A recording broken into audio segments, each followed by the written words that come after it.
Once upon a time, Jeep and Land Rover were two brothers from another mother. In fact, did you know that Land Rover was originally inspired by the Jeep, but today these two vehicles couldn't be any more different. The Jeep, especially the Wrangler, is a hardcore off-roader, whereas the Range Rover, built by Land Rover, is now a luxurious on-road vehicle. So the question is, has Land Rover, or Range Rover in this case, lost its off-road cred? And coming up next, we're going to answer that.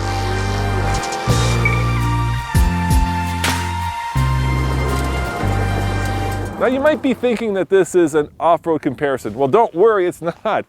I learned my lesson. Last year I took that vehicle, the Range Rover Sport, off-road and promptly got stuck in the snow. Why? Well, check out those wheels and tires. Those are 22s with all seasons. They're about as off-road worthy as a pair of flip-flops.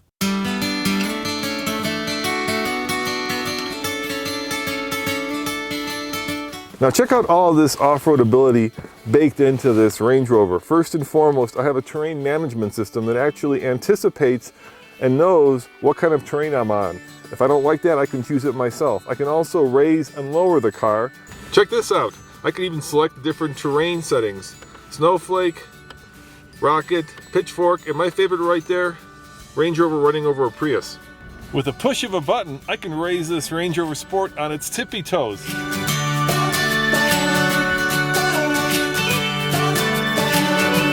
Look at that! It went from lowrider to off-road worthy in the span of 10 seconds. How cool is that? I also have a low range, I have crawl control, and I have hill descent. Everything you'd want to take a vehicle off-road, but there's one big issue with all this stuff, and that is not the technology, but the car itself. At $86,000, it's just too expensive to risk potential trail damage. Range Rovers weren't always this luxurious, and this is probably a good time to discuss the confusion between Range Rover / Land Rover. Land Rover, once upon a time, was both the car and the brand. In other words, the car was designated by a series number, and then Land Rover, the brand, built the Range Rover, they built the Defender, but the brand is Land Rover, the car is Range Rover, in this case, Range Rover Sport. Got that?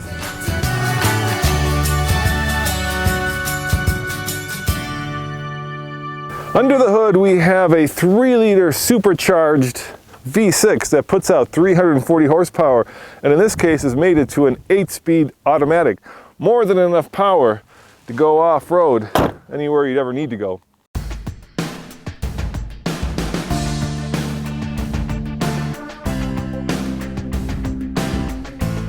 Just take a closer look at these two cars. Now granted, this one's been modded a little bit, but this to me says off-road worthy.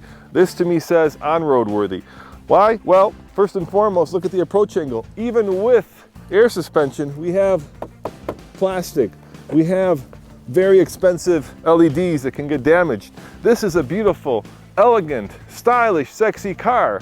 It just seems like this belongs on Hollywood Boulevard, whereas this belongs on the White Rim Trail in Moab.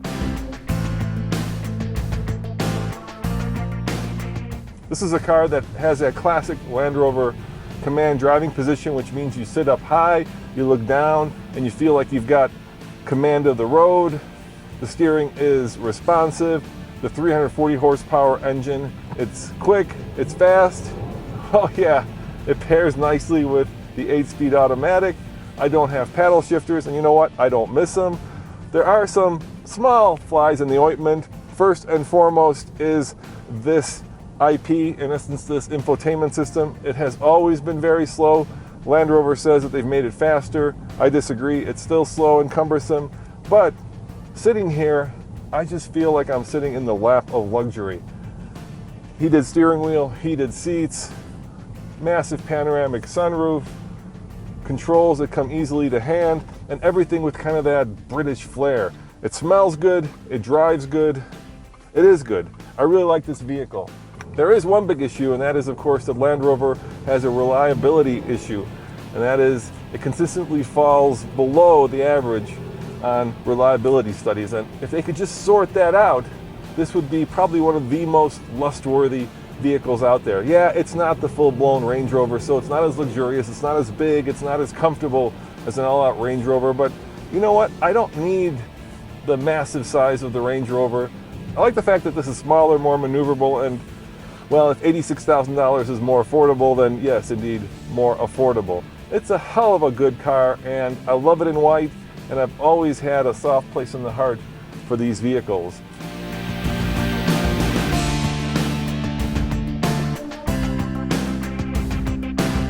I started this review by asking a simple question: has the Range Rover lost its off-road cred? And the answer is no, but think of it this way. This is like a Machete off-road, and this is like a very nice Leatherman.